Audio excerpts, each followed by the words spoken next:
नमस्कार दोस्तों, स्वागत है आप सभी का एक नए वीडियो में। और इस वीडियो में हम सीखेंगे कि जो जेई हैं वो अपना वनएस मंथली वनएस अकाउंट कैसे क्रिएट कर सकते हैं। तो उसके लिए आइए देखते हैं। उसमें जो सबसे बेसिक लॉजिक की जो भी संबंधित जेई को मटेरियल किसी भी पर्टिकुलर मंथ में इशू किया गया है या उनको प्राप्त हुआ है, रिसीव किया है जेई ने, उन्हें वो मटेरियल को साइट पर इशू कर देना है और फिर उसका प्रिंट आउट वनएस और वहाँ से एक जेडमी 3012 टी कोड रन करा करके वनएस रिसीव्ड रिपोर्ट, वनएस इशूड रिपोर्ट, उन दोनों का प्रिंट आउट लेकर के संबंधित एसडीओ सर को सबमिट कर देना है और फिर वो आगे प्रोसेस में चला जाएगा। ये पूरी प्रक्रिया है। और अभी जो एमडी सर यूपीपीसीएल का नया आदेश आया हुआ है उसके अनुसार पहले तो 23 से 22 तक किसी भी मंथ का अकाउंट जाया करता था, वो अकाउंट अब फर्स्ट ऑफ मंथ से लेकर के उस महीने की आखिरी तारीख तक जाएगा। यानी कि अभी तक जैसे मान के चलिए जो जनवरी का अकाउंट जा रहा है वो 23 दिसंबर 23 से लेकर के 22 जनवरी 24 तक का जा रहा है। लेकिन अब जो फरवरी मंथ का अकाउंट जाएगा वो 23 जनवरी से लेकर के 29 फरवरी तक का जाएगा और आगे ऐसे ही मंथली कंटिन्यू होता चला जाएगा। यहाँ पे जो मोस्ट इंपॉर्टेंट टी कोड्स हम लोग हमारे लिए काम के रहेंगे वो रहेगा जेडएम 3012, MP52, MP51 और मीगो। जेडएम 3012 से आप रिपोर्ट निकाल पाएंगे, वनएस इशूड और वनएस रिसीव रिपोर्ट। MP52 से आप अपना स्टॉक देख पाएंगे कि आपके हैंड पे कितने मटेरियल है। 51 से आप टैली कर पाएंगे और मीगो से आप जो है इशू करने की पूरी प्रक्रिया को करेंगे। इसके अलावा जो ट्रांसफार्मर डैमेज है उस डैमेज ट्रांसफार्मर को आप वापस वर्कशॉप को वापस करने के लिए उसकी एक अलग प्रक्रिया है, उसका वीडियो हम ऑलरेडी बना चुके हैं, ऊपर आपको कार्ड्स में भी मिल जाएगा और उसका लिंक हम नीचे डिस्क्रिप्शन बॉक्स में भी डाल देंगे, वहाँ से आप देख सकते हैं। और इसके अलावा चैनल पे भी पड़ा हुआ है तो वहाँ से भी आप देख लीजिएगा। और कोई मटेरियल को साइट पे इशू कैसे किया जाता है उसका भी एक वीडियो हमने बनाया है, उसको भी अभी आपको हम ऊपर चैनल पे दिखा दें, उसका लिंक दे देंगे ऊपर कार्ड्स में और नीचे डिस्क्रिप्शन में भी उसका लिंक मिल जाएगा। तो अगर आपको बहुत डिटेल में जानना है तो वहाँ पे देख लीजिएगा। इसके अलावा एक प्रक्रिया है रिकंसिलिएशन की। रिकंसिलिएशन का मतलब ये हुआ कि कोई भी मटेरियल जैसे पहले आपको इशू हुआ 6 महीना पहले या 1 साल पहले, या जब भी पीछे बैक डेट में कोई मटेरियल आपको इशू हुआ ईआरपी पर, अब वो ईआरपी पे आपके हेड पे पड़ा हुआ है, लेकिन आपको उसको आपने उसको उस समय जिस समय रिसीव हुआ था उस मंथ में साइट पर इशू नहीं किया। आज भी वो डेट, आज की डेट में भी वो मटेरियल आपके हेड पे है, लेकिन जब आप ऑफलाइन अकाउंट बना रहे थे तो हो सकता है कि आपने उसको मटेरियल को साइट पर इशू दिखा दिया हो। वैसे हम जनरली होता क्या था कि ऑफलाइन अकाउंट जो बनता था तो जिस डेट पे रिसीव किया उस डेट पे उसको साइट पे इशू दिखा करके अपना अकाउंट बैलेंस सबमिट कर दिया। तो अब अगर हम उसको आज के डेट में इशू करेंगे तो फिर वो आज की डेट में इशूड रिपोर्ट में निकलेगा, रिसीव हमने किया कम और इशू ज़्यादा कर दे रहा है, तो फिर वो अकाउंट अनबैलेंस हो जाएगा। तो ऐसे सारे मटेरियल जो आप पीछे रिसीव कर चुके हैं, अकाउंट में भी ले चुके हैं, उन मटेरियल्स को हम कैंसिल आउट करें जिससे कि हमारा करंट मंथ का वनएस रिसीव्ड और वनएस इशूड बराबर रहे। इस प्रक्रिया के लिए रिकंसिलिएशन का प्रोसेस लाया गया है। ये एक वन टाइम एक्टिविटी है। पीछे के सारे जो आपके रेसिड्यू हैं, मटेरियल पेंडिंग है, उनको आप कैसे क्लियर करेंगे और फिर आगे नेक्स्ट मंथ से जो मटेरियल मिले उसको आप साइट पे इशू करते चलें और उसका रिपोर्ट आप सबमिट करते चलें। यही पूरी अकाउंट का बेसिक लॉजिक और पूरी प्रक्रिया है। तो इस वीडियो में हम देखते हैं कि इन टी कोड्स का हमको यूज कैसे करना है। तो आइए, हमने ईआरपी आईडी को लॉगिन कर रखा है। यहाँ से हम एक टी कोड रन करेंगे ZMM 3012। ZMM 3012 एक वनएस रिपोर्ट देखने के लिए होता है। यहाँ से वनएस रिसीव्ड और वनएस इशूड रिपोर्ट आप देख सकते हैं।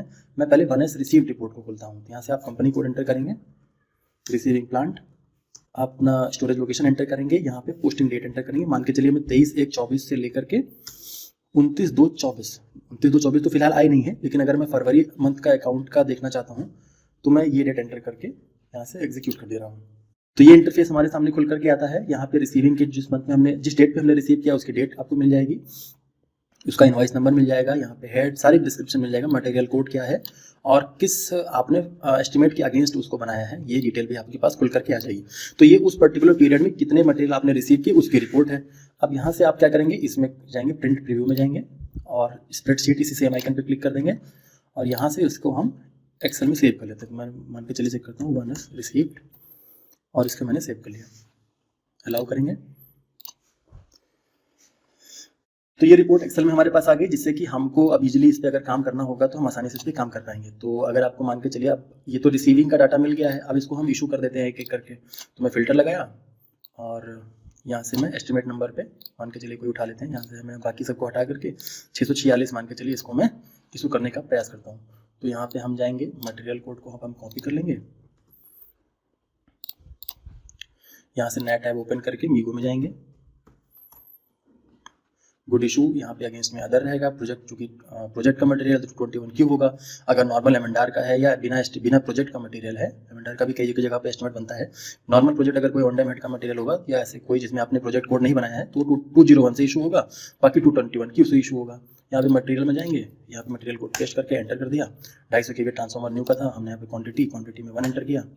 वेयर, तो यहाँ पे हमसे WPS एलिमेंट मांगेगा, वो हम यहाँ से निकाल लेंगे। तो हमने एस्टिमेट नंबर यहाँ से कॉपी किया, इसको पेस्ट किया। यहाँ पे हम प्लांट एंटर करेंगे, स्टोरेज लोकेशन एंटर करेंगे। अब यहाँ से हमको बैच नंबर और सीरियल नंबर मांगेगा। ट्रांसफार्मर और मीटर के केस में मांगता है सीरियल नंबर में जा करके यहाँ पे सर्च वाले आइकन पे, फाइंड वाले आइकन पे क्लिक करके मैं इसको यहाँ पे एग्जीक्यूट कर दूंगा, तो सीरियल नंबर ऑटोमेटिकली फेच कर लेगा। अभी मुझे यहाँ पे बैच नंबर डालना है, तो बैच नंबर इस एक्सेल सीट में जो 1 इज रिसीव्ड वाली होगी, इसमें बैच नंबर तो मुझे कहीं दिखा नहीं इसमें, और ना ही इसमें बैच नंबर दिया होगा। तो बैच नंबर निकालने के 2 प्रोसेस हैं। एक प्रोसेस तो ये है कि ZMM 3016 एक टी कोड है, उसको हम रन करा करके भी देख सकते हैं। तो लेट से ZMM 3016 हमने उसको रन कराया। यहाँ पे हमने प्लांट डाला, यहाँ पे मटेरियल नंबर, तो एक बार मटेरियल नंबर उठा लेता हूँ।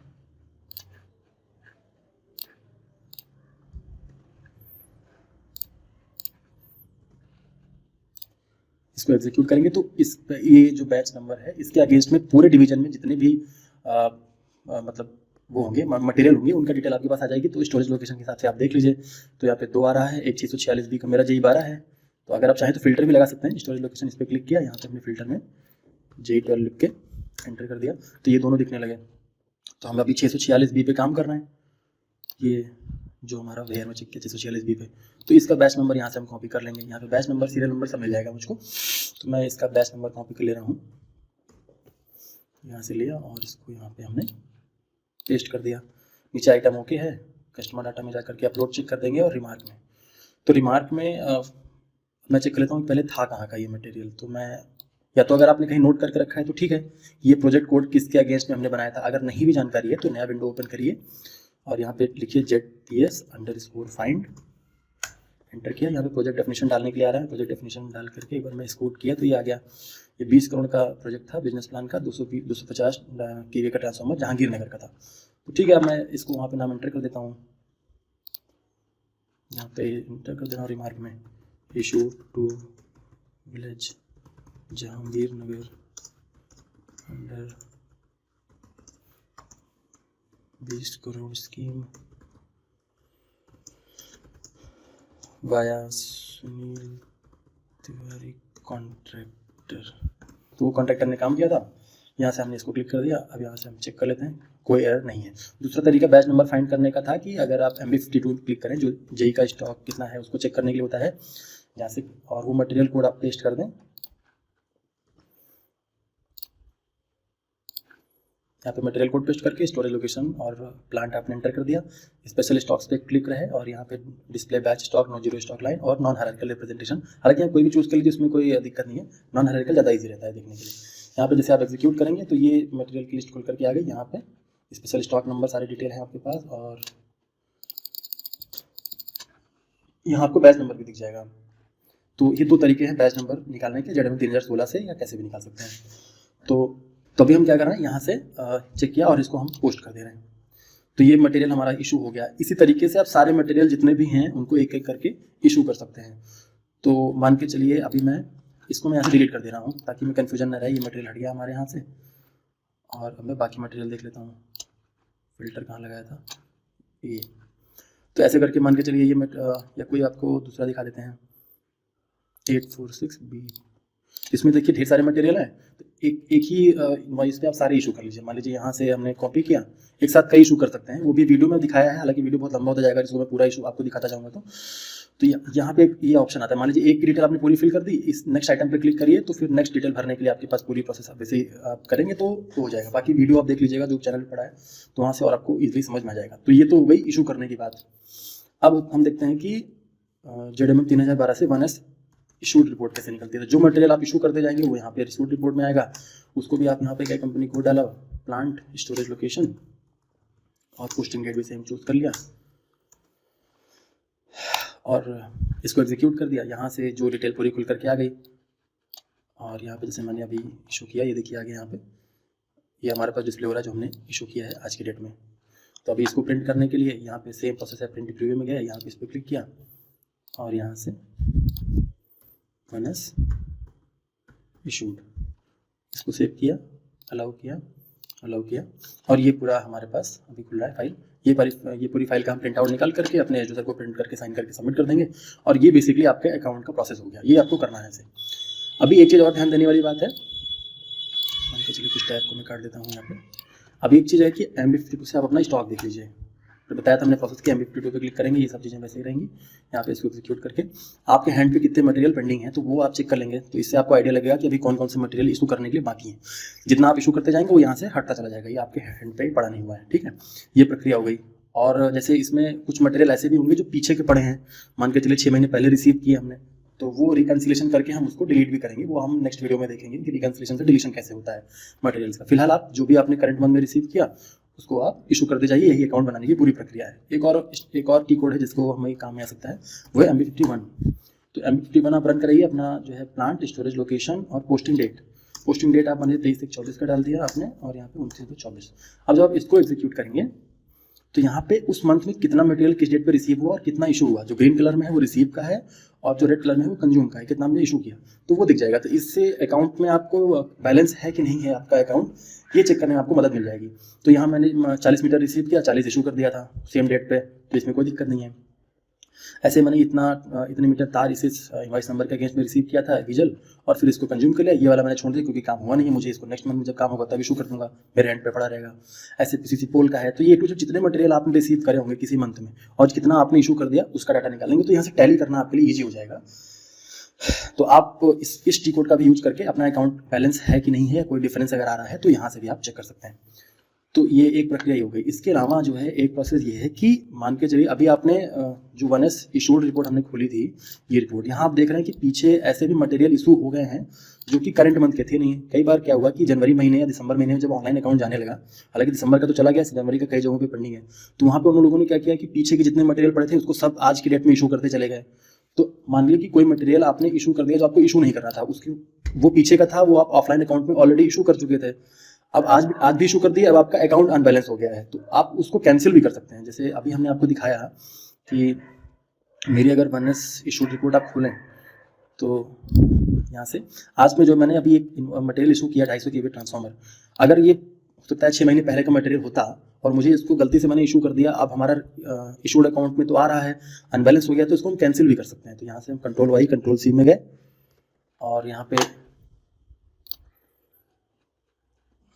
इसमें गए मीगो में और यहाँ पे गुड इशू की जगह इस बार हम कैंसिलेशन चूज करेंगे। कैंसिलेशन में मटेरियल डॉक्यूमेंट नंबर जो हमारा था, जो गुड इशू नंबर था, इसको ईयर आप चूज कर लीजिए 2023-24 जिस समय का हो वो, उसको एंटर किया और फिर यहाँ पे कस्टमर डाटा, ये आपको सब, इसमें आप कोई चेंजेस कर नहीं पाएंगे, ना घटा पाएंगे ना बढ़ा पाएंगे, कोई चेंजेस जैसा था एज इट इज रहेगा।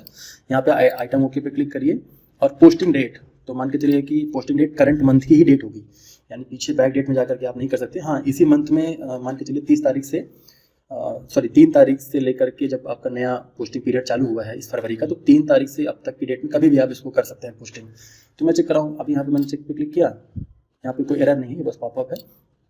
तो यहाँ से अगर मैं इसको पोस्ट कर देता हूँ तो ये मटेरियल कैंसिल हो जाएगा, हालांकि मुझे कैंसिल करना नहीं है।